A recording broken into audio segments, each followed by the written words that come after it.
ఆడు చేసేవాళ్ళు వాళ్ళు.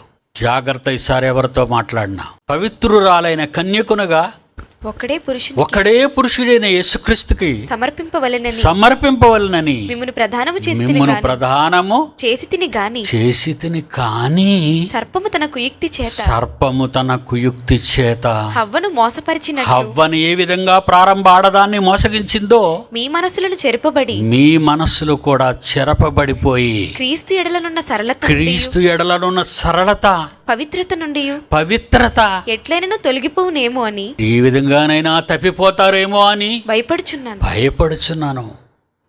సంఘం గురించి భయపడుతున్నాడా? పెళ్లి లేదు, బంధువులు లేరు, కన్నవారు లేరు.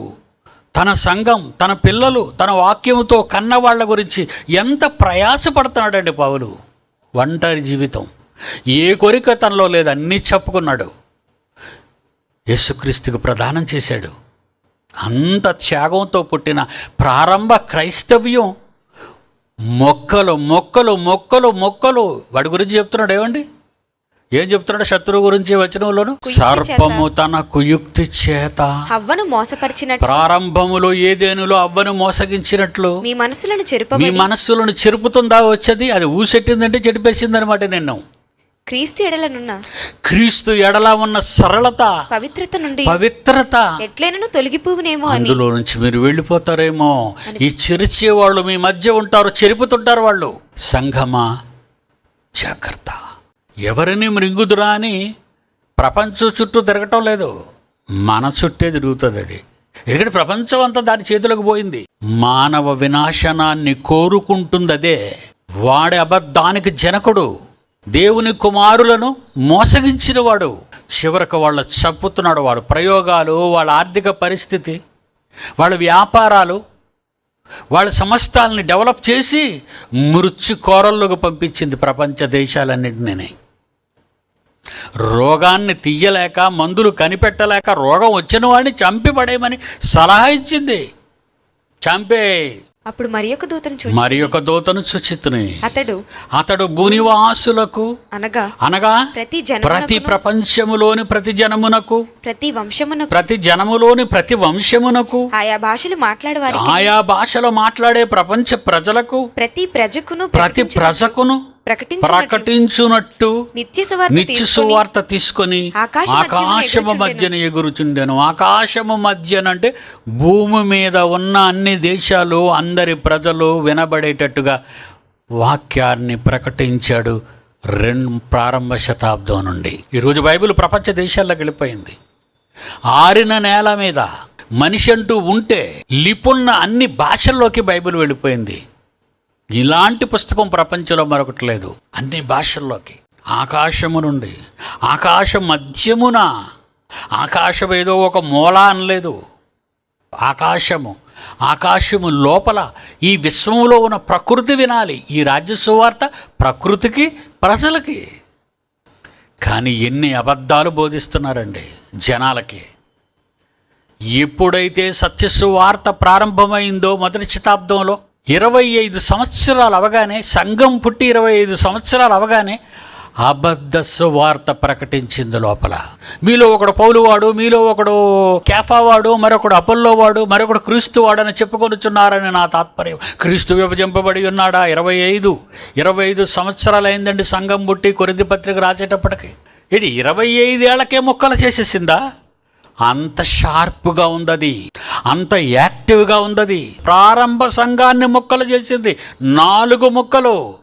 పౌలువాడు, కేఫావాడు, అపోల్లోవాడు, క్రీస్తువాడు. అలా 4 ముక్కలు. ప్రారంభ 25 ఏళ్ల తర్వాత, ప్రారంభ సంఘము పుట్టి 25 ఏళ్ల తర్వాత, పవిత్రురాలని కన్యకను ప్రదానము చేసి 25 ఏళ్ల తర్వాత, సంఘం కదండి, మనమే కదండి సంఘం, మనల్ని కదా ప్రదానం చేశాడు. లక్షలకు లక్షలు, వేలకు వేలు మారిపోతున్న రోజుల్లో వాడు విస్తృతంగా పనిచేశాడు. మొక్కలు చేశాడు. 4 8 ముక్కలయ్యాయి, 8 16 ముక్కలయ్యాయి, ఎన్ని డబల్. చివరికి ఈనాటికి 3 నుంచి 4,000 శాఖలు మొక్కలైపోయింది. ఇకపోతే కొన్ని వేలకు వేళ్ళు ఫెలోషిప్పులు, బ్రదర్షిప్పులు. అబ్బబ్బబ్బబ్బబ్బబ్బా! ఎవరైనా ఎవరి మాట వింటారా? పెంతుకొస్తోడు బాప్టిస్టోడు మాట విండు, బాప్టిస్టోడు రామన్ క్యాథలిక్ కూడా మాట విండు, రామన్ క్యాథలిక్ వాడు లూథరన్స్ వాడు మాట ఇటు ఎవరు వినరా? అందరి దగ్గర ఉన్నది ఆ బైబిలే కదా. పోనీ ఎవరైనా వచ్చి కూర్చుని ఆలోచిద్దామంటే రారు, అలాగని మనం ప్రకటిద్దామంటే వినరు. కనబడితే కానీ నమ్మవు. నా కడుపులో బిడ్డలు లేరండి, కడుపు వస్తే ప్రభువుని నమ్ముతాను, కడుపు వచ్చింది ప్రభువుని నమ్ముతుంది. కడుపు రాకపోతే మొగుడిని వదిలేస్తావా? దేవుణ్ణి వదిలేస్తావు.